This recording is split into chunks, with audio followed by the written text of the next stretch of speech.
이 시는 바로 인간적 수준에 머문 윤회의 상태에 빠져 있다 하는 겁니다. 그러니까 시가 되는 것이죠. 시로 하는 인성공부 송희복의 서정시 비평. 안녕하십니까, 송희복입니다. 오늘은 오세영 시인의 시편 꽃씨를 묻듯 이라고 하는 제목의 시를 가지고 공부하겠습니다. 먼저 전문을 들어보시죠. 꽃씨를 묻듯. 오세영. 꽃씨를 묻듯 그렇게 묻었다. 가슴에 눈동자 하나. 독경을 하고 주문을 외고 마른 장작개비에 불을 붙이고 언 땅에 불씨를 묻었다. 꽃씨를 떨구듯 그렇게 떨궜다. 흙 위에 눈물 한 방울. 돌아보면 이승은 메마른 갯벌. 목선 하나 삭고 있는데 꽃씨를 날리듯 그렇게 날렸다. 강변에 잿가루 한 줌. 잘 들어보셨습니까? 먼저 오세영 시인에 대해서 말씀드리겠습니다. 오세영 시인은 제가 개인적으로 잘 아는 분입니다. 우리나라 시단의 원로 시인이시고 예술원 회원이십니다. 이분께 오래간만에 전화를 해서 선생님 시 세 편을 유튜브 방송 강의에 이용하겠습니다 하니까 흔쾌히 하세요 하는 말씀을 듣고 이렇게 강의를 하게 되었습니다. 오늘 이렇게 또 강의 한 편, 한 달 후에 또 한 편, 또 한 달 후에 한 편, 이렇게 세 편을 놓고 강의를 하겠습니다. 오세영 선생님으로부터 저는 개인적으로 허락을 받았습니다. 먼저 오세영 시인께 감사의 말씀을 올리면서 그러면 꽃씨를 묻듯 이라는 제목의 시편을 가지고 공부할까 합니다. 시인 오세영 선생님은 1960년대에 현대시 동인으로 유명합니다. 현대시 동인이라고 하는 것은 1960년대 젊은 시인들이 거의 10명 정도 될 거예요. 10명 안팎의 시인들이 모여서 같이 뭐랄까 하나의 에코를 만들었다. 유판을 만들었다. 우리식으로 한다면 문학동네라고 하면 좋겠습니다. 모더니즘 시적 경향을 추구하던 1960년대 젊은 시인들이 하나의 문학적인 뜻을 같이 하는 가상 공간을 만들었다 하는 겁니다. 그 가상 공간이 일종의 유파라고 해도 되고 에코홀이라고 해도 되고 문학동네라고 해도 좋겠습니다. 모더니즘의 시세계를 중시하다 보니까 언어 질감을 중시하는 미학적 방식을 시적 창작의 기법의 중요한 것으로 받아들이게 되죠. 언어 질감을 중시하는 미학적 방식에다가 그리고 앞으로 향후 오세영 시인은 무엇을 덧붙이게 되느냐. 1980년대에 이르러서 그러니까 세 번째 시집 무명연시라고 하는 세 번째 시집을 통해 전통적 사유의 철학적 방식을 덧붙여집니다. 이렇게 미학적 방식만으로 안 되겠다. 거기에다가 한층 더 올려놓은 것이 철학적 방식이다. 이때 철학적 방식이라고 하는 것은 동양 사상과 그 세계관을 바탕하는 세계입니다. 불교, 선불교, 이런 것들이었습니다. 그 시집이 무명연시로 여기는 시집이고, 세 번째 시집 1986년에 간행한 조금 자그만한 또 페이지 수도 조그만해요. 그 당시에는 표준적인 페이지 수가 되겠습니다만 요즘의 그 시집의 기준에서 볼 때는 조금 뭔가 판행도 작고 면수도 적은 그런 안에 그 시집입니다. 좀 뭐랄까 앙증맞은 시집입니다. 오생생께 앙증맞은 시집 이야기하니까 조금 실례의 말씀일지 모르겠습니다만 그런 어떤 느낌을 주는 시이네요. 시가 그래도 이게 84편의 시가 실려 있습니다. 순수로 볼 때 84편의 시 중에서 64편의 시가 이 꽃씨를 묻듯이라는 제목의 시입니다. 읽어볼게요. 아까 전문 읽어봤지만 크게 세 가지로 그 의미가 나누어지고 있다. 이 시는 변이 없습니다. 행으로만 이루어지고 하나, 둘, 셋, 넷, 다섯, 여섯, 일곱, 여덟, 아홉, 열, 열하나, 열둘, 열세, 열네, 열다섯 15행시로 되어 있네요. 근데 의미 구조는 대체로 세 가지로 나누어지고 있다. 아니면 뭐 하나 더 늘려서 네 가지다 이렇게 보면 되겠습니다. 뭐 네 가지라고 한다면 우리는 딱 떠오르는 게 기성전결 아닙니까? 뭐 그렇다고 이게 기성전결이냐 하는 것도 한번 좀 살펴봐야 되겠습니다만 의미적 구성 원리는 3단계 내지 4단계로 되어 있는데 한번 읽어볼게요. 꽃씨를 묻다 그렇게 묻었다 가슴에 눈동자 하나. 눈동자 하나를 가슴에 묻습니다. 누군가가 죽었다는 이야기겠죠. 마른 장작개 위에 불을 붙이고 언 땅에 불씨를 묻었다. 그럼 처음에는 가슴에 눈동자 하나를 묻었다. 두 번째는 언 땅에 불씨를 묻었다. 두 가지는 그 의미가 좀 중첩된다고 할 수 있겠죠. 또 비유 관계를 형성하고 있다. 앞에 말한 것은 원관념이라 하면 뒤에 말한 것은 보조관념입니다. 이것을 한꺼번에 묶을 수가 있습니다. 둘로 나눌 수도 있지만 한꺼번에 묶어볼까요? 가슴에 눈동자 하나를 마치 언 땅에 불씨를 묻듯이 묻었다. 이렇게 하면 하나로 통합됩니다. 기성이 통합됩니다. 하여튼 앞에 것은 원관념, 뒤에 것은 보조관념. 비유 관계를 이루면서 두 개로 나눠줄 수 있고 이것을 하나 통합을 할 수 있는데 그럼 세 번째는 어떠냐? 세 번째가 이게 기성전결 중에서 전이 아니겠느냐 이렇게 생각이 되는데 꽃씨를 떨구듯 그렇게 떨구었다. 흙 위에 눈물 한 방울 돌아보면 이성은 메마른 갯벌 목선 하나 삭고 있는데 방금 읽은 부분은 가장 중요한 게 흙 위에 눈물 한 방울을 떨구었다 하는 이야기입니다. 묻고 나면 뭔가를 묻고 난데 실제는 묻은 게 아닙니다. 어디에 묻었습니까? 가슴에 묻었거든요.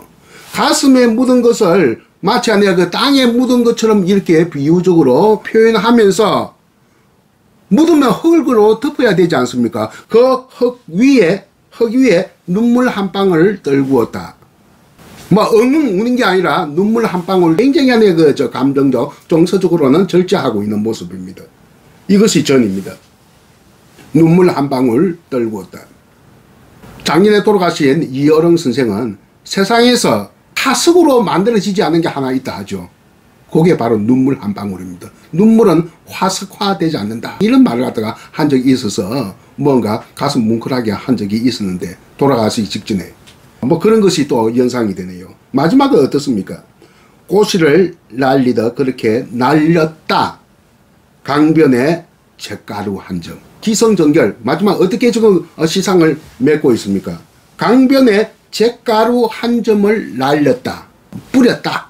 뭐 이렇게 이야기하고 있습니다. 이 시를 보면 꽃씨를 묻다. 자, 무명연시라고 하는 제목 자체가 연시라고 했으니까 시집의 표제를 중시한다면 이 시는 연인과의 사별을 극화한 시이라고 볼 수 있습니다. 극화, 허구화한 것이다. 실제 시인 오세영 선생의 연인이 죽었다는 이야기가 아니라 하나의 그것을 극적으로 이렇게 꾸며낸 것이다.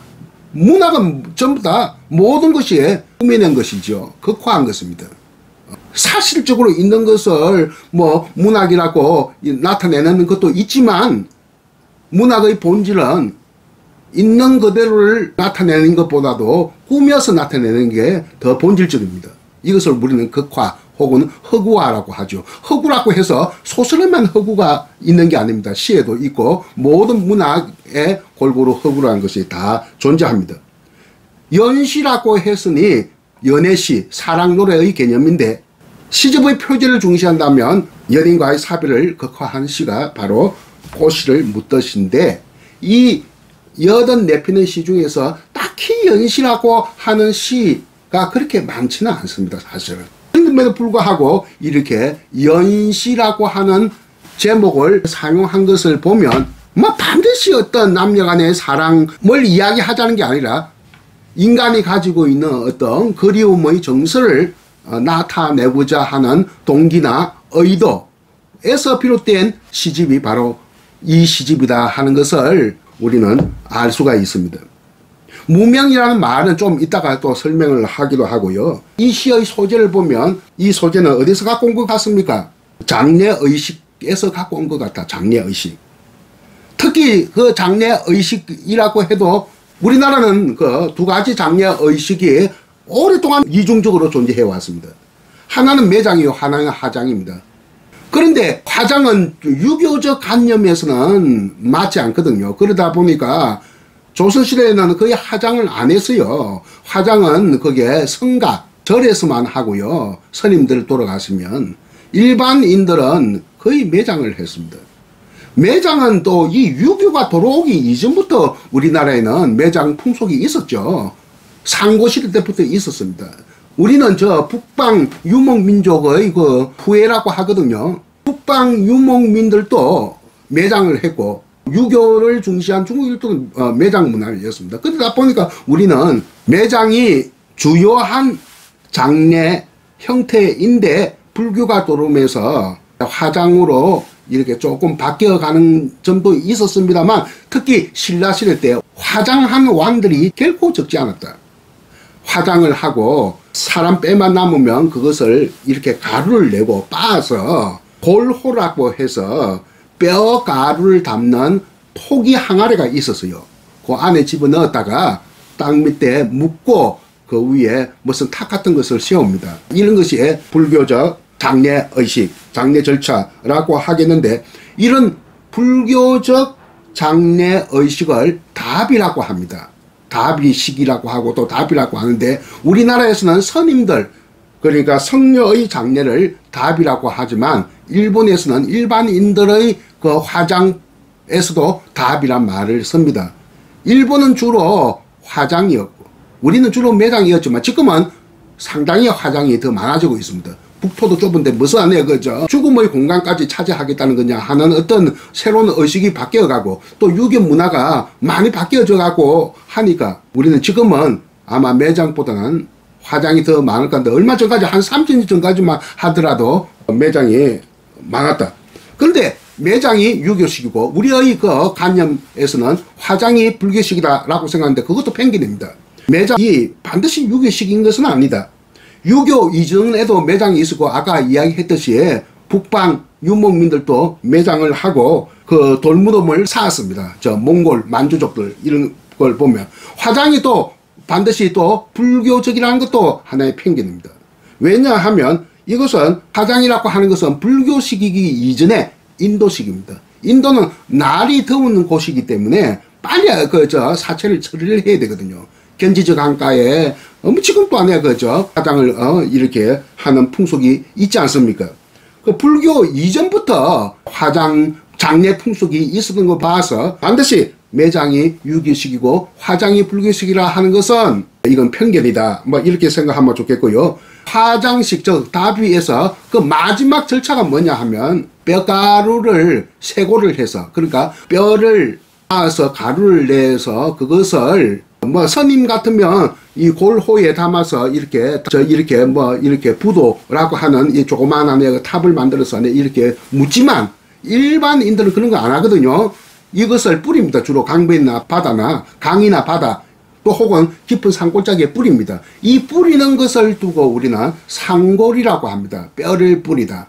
지금 이거 보니까 강변에 잿가루 한 줌을 날렸다 하는 거 보니까 그러니까 상골 절차로서 이 시가 마감되어 있는 것으로 보아 우리가 생각하는 불교시의 장례 의식을 소재로 한 것 같아 하는 이야기를 그럼 정리하겠습니다. 죽은 연인을 사실은 매장한 것이 아니라 화장을 하고 그걸 땅에다 묻은 것이 아니라 가슴에 그 눈동자 연인의 눈동자 하나를 마치 땅에 매장하는 것처럼 묻고 그 헐귀에 눈물 한 방울 떨어뜨리는데 이것도 역시 관념이요 상상력입니다. 그리고 실제로는 강변에 잿가루 한 점을 뿌렸다. 상골했다. 상고를 했다. 이것이 바로 이 시의 주된 내용이 되겠고요. 무명연시할 때 연시는 뭐 그리움을 추구하는 뭐 그런 시다 하는 개념으로 보는 게 좋겠다. 아까 이야기했습니다만 무명은 무엇을 말하느냐? 이게 불교 용어입니다. 밝을 명자, 밝지 아니하다. 그러니까 무명은 어두움이요, 번뇌요, 어리석음, 미혹, 또 무지, 장애, 또 갈애, 애욕, 집착, 본능적 욕망, 이런 것이 바로 무명입니다. 그러니까 인간적 수준에 머물고 있는 것이 무명이다. 이것을 초월하면 뭡니까? 보살이 되고 부처가 되는 겁니다. 우리 일반 사람들, 범부는 이 무명 속에 갇혀 있는 자들입니다. 아직 깨닫지 못하기 때문에. 그래서 인간적 수준에서, 범부의 수준에서 그리움을 추구한다는 의미가 강하게 내포되어 있는 것이 무명연시다. 그러니까 인간적 수준이라는 말은 아직 초월하지 못한 단계다 하는 겁니다. 초월하지 못하기 때문에 사람은 죽어서 계속 또 그 생명이 영속되거든요. 생명이 연속되는 것을 이거 불교에서는 부정적으로 봅니다. 이렇게 생명이 연속되는 것을 우리가 무슨 헛도는 것처럼 비유하고 있습니다. 그래서 윤회란 말이 나옵니다. 윤회, 글자 그대로 마치 수레바퀴, 윤이 수레바퀴거든요. 마치 수레바퀴가 도는 것처럼 회전한다. 이것이 윤회인데, 이것이 산스크리트어로는 삼사라라고 합니다. 삼사라. 이 삼사라 하는 이 발음을, 소리를 받아들이는 것이 아니라 중국인들은 합력하면서 윤회, 마치 수레바퀴 도는 것처럼 회전한다, 헛돈다, 뱅뱅뱅 된다. 그 생명이 정처 없이 혹은 끊임없이 뱅뱅뱅 헛돌고 있다. 이 헛돈의 상태에서 벗어나는 것을 열반이라고 하고, 이거 열반은 니르바나라는 말의 소리에서 따와서 열반이라고 했습니다. 그 열반을 했다 하는 것은 윤회의 수레바퀴로부터 벗어났다 하는 이야기가 되겠습니다. 윤회라는 것은 부정적인 겁니다. 불교에서. 그래서 소리로 받아들이지 않고 뜻을 받아들이다 보니까 뭔가 잘못되지 않느냐 해서 소리와 뜻을 함께 받아들이자 해서 생각해낸 게 삼사라. 인도말로 삼사라. 중국 사람들이 이것을 비슷한 것을 찾아보니까 한자로 생사로입니다. 상가 죽음의 길, 생사로, 이것이 삼사라하고 비슷한데 중국어로는 선, 서우, 루 이렇게 되거든요. 소리는 소리대로 받아들이고 뜻은 뜻으로 받아들였다. 그 중국 사람은 될 수 있으면 소리와 뜻을 함께 받아들이려고 노력은 하고 있습니다. 코카콜라를 한자어로 가구가락이라고 하는데, 가구가락이 중국말로 크코코로 이렇게 이야기하거든요. 그러니까 코카콜라 소리가 비슷하고 뜻은 입에 넣으면 즐거움이 더한다. 이게 바로 가구가락, 크코코로 이렇게 되는 겁니다. 그래서 삼사라, 우리 안에 한가 제망매가에 나오는 생사로는 예이삼에 상가 죽음의 길은 여기 있으므로, 이것을 지적한 분이 이어릉 선생입니다. 이게 삼사라, 윤회가 상가 죽음의 길이 여기 있는 게 아니라 윤회가 여기 있다. 그러니까 상가 죽음의 길이나 윤회는 같은 말입니다. 죽고 나서 또 다시 태어나고 죽고 나서 다시 태어나니까 상가 죽음의 길이죠.